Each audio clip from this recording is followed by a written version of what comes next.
ధర్మపురి నియోజకవర్గంలో ఇసుక మాఫియా ఆగడాలు మరి ఇక్కడ రాత్రులు కుప్పలు పోసుకొని యథేచ్ఛగా మరి ఇక్కడ ఇసుక దోపిడీకి పాల్పడతా ఉన్నారు. మరి ఇక్కడ వనరుల దోపిడీ ఏ విధంగా జరుగుతా ఉందంటే కాంగ్రెస్ పాలనలో మరి యథేచ్ఛగా ఏ అధికారి కూడా మరి ఇక్కడ వాళ్ళకు ఫోన్లు చేస్తున్నారు. పోలీసులకు చేయి, లేదంటే నువ్వు మరి ఇక్కడ అదే విధంగా ఎంఆర్ఓకి చేయి, లేదంటే మైనింగ్ వాళ్ళకి చేయి. ఇక జేసీబీలతోటి మరి రాత్రిలో ఇక ఈ విధంగా ఇసుక నింపుకపోయి ధర్మపురి మరి ఇక్కడ నియోజకవర్గ కేంద్రంలో ఇసుక మాఫియా ఈ విధంగా విచ్చలవిడిగా మరి దోపిడీకి పాల్పడతా ఉన్నది. దీని వెనక ఎవరున్నారా అంటే ఎవరుంటారు? మరి ప్రతిపక్షానికి సంబంధించిన వాళ్ళు ఎవరున్నా కూడా ఈ జేసీబీతో పాటు ఇవన్నీ కూడా ఇప్పటికే సీజ్ అయిపోయేటి. మరి దాని వెనుక ఎవరున్నది అనేది మరి జగమెరిగిన సత్యం.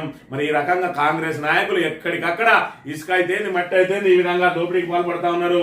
ఇది ఒక ధర్మపురి నియోజకవర్గం కాదు, మంత్రిలో అయితే యథేచ్ఛగా దోపిడీ జరుగుతా ఉన్నది. ఇది కాటారం మండల కేంద్రంలో రాత్రి 11:08:57 కాటారం అంబేద్కర్ సాక్షిగా ఏ విధంగా మట్టి దోపిడీ జరుగుతా ఉన్నది. ఈ రాత్రిలు ఇన్ని ట్రాక్టర్లు మరి ఇక్కడ లారీలు ఏ విధంగా పోతా ఉన్నాయి అనే అంశాన్ని కనుక ఒకసారి చూసినట్టయితే మరి యథేచ్ఛగా వనరులు దోపిడీకి గురవుతా ఉన్నాయి. ఇటీవలనే మరి గంగపురి దగ్గర ఇది కలెక్టర్ అనుమతించిందట ఒక్కో లారీకి 2700 కట్టు అని.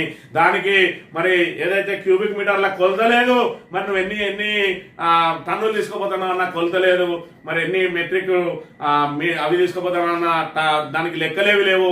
పూర్తిగా లారీ నింపుకో పట్టుకపో 2700 కట్టు అంటే ఒక్క లారీ పేరుతోటి 50 లారీలు పోతా ఉన్నాయి అని చెప్పి ఇక్కడ పెద్ద ఎత్తున ఆరోపణలు వస్తా ఉన్నాయి. దాని మీద మరి పట్టించుకోవాల్సిన అధికారులు ఎవరికన్నా ఫోన్ చేయి, పోలీసుకు చేయి, అదేవిధంగా మరి ఇక్కడ ఎవరికి చేసినా కూడా కనీస స్పందన ఉండదు అనే అంశాన్ని అయితే మనం ఇక్కడ ప్రధానంగా గమనించవచ్చు. ఆఖరికి ఇక్కడ కాటారానికి సంబంధించి ఇక్కడ ఏదైతే సబ్ కలెక్టర్ ఫోన్ చేసినా కూడా ఆయన రిప్లై ఏ విధంగా ఉన్నదంటే,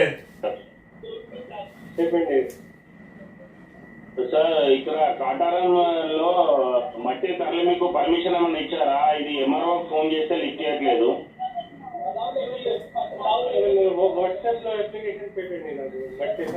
వాట్సాప్ లో అప్లికేషన్ పెడితే ఆయన వాట్సాప్ లో అప్లికేషన్ చూసుకుని ఓహో మంచిగా నడుస్తున్నాయా లేదా అని చూసుకుంటారా.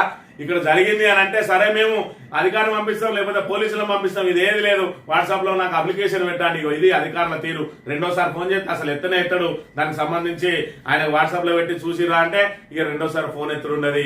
అది ఇది రెవెన్యూ అధికారులు గాని, పోలీస్ అధికారులు గాని, మైనింగ్ అధికారులు గాని కళ్ళకు గంతలు కట్టుకొని తిరుగుతా ఉన్నారు. మంతని నియోజకవర్గంలో అయితేంది, అదేవిధంగా ధర్మపురి నియోజకవర్గంలో అయితేంది మరి యథేచ్ఛగా ఇసుకను, అదేవిధంగా నల్లమట్టి, మరి చెరువుల మట్టిని, అదేవిధంగా గుట్టలను కొల్లగొట్టుకుపోతా ఉన్నారు.